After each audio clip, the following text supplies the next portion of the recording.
खरं तर हा दहशतवादी हल्ला जो झाला पहलगामला, मी सुद्धा 1 महिन्यापूर्वी तिथे गेलो होतो, फिरायला गेलो होतो. आपण हा दहशतवादी हल्ला होत असताना पहलगाम हे गाव तसं पाहायला गेलं तर बाउंड्रीवर नाहीये, मध्ये आहे. आणि मध्ये असताना देशाच्या सीमेहून अतिरेकी कसे आले हा पण प्रश्न आपण विचारला पाहिजे, जो संबंधित आहे त्याला विचारला पाहिजे. बरोबर. आपण फक्त त्यांनी जात विचारून धर्म विचारून गोळ्या मारल्या एवढ्यावर चर्चा करतो, पण ते सीमारेषेतून आतमध्ये कसे आले हा प्रश्न कोणी विचारत नाही.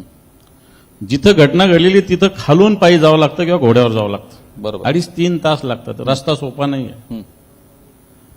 इथं जर अतिरेकी जातात आणि अतिरेकी पहिल्या दिवशी 2 गोळ्या थोडी झाडतात, त्याने त्याची रेकी केली असेल, महिना 2 महिने 4 महिने 4 दिवस आधी सगळं पाहणी केली असेल. याचाच अर्थ कुठेतरी सुरक्षा यंत्रणेत कमतरता होती. आणि आज 22 तारखेला हल्ला झाला, आज 4-5 तारीख आहे.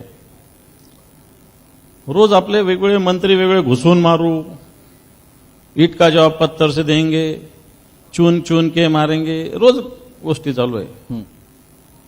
मला असं वाटतं सोपं नाही आहे. कारण ज्या पद्धतीनं रशिया युक्रेन युद्ध बघा, इस्रायल आणि हमासचं युद्ध बघा, किती किती वर्ष चाललेलं काय काय झाले जरा बघा. मारावंच लागतील, अतिरेकी सोडता येणार आणि चांगले मारावंच लागतील.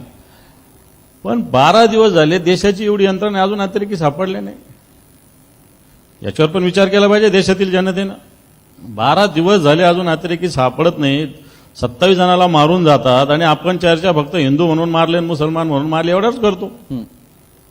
हा एक विषय मला असं वाटतं याच्याविषयी ताबडतोब अतिरेकी हल्ले पीओके आपलं म्हणतो ताब्यात घेतलं पाहिजे. अतिरेकी हल्ल्यांचा नायनाट केला पाहिजे, देशाच्या सीमा मजबूत केल्या पाहिजे. याच्याविषयी हे माझं मत आहे.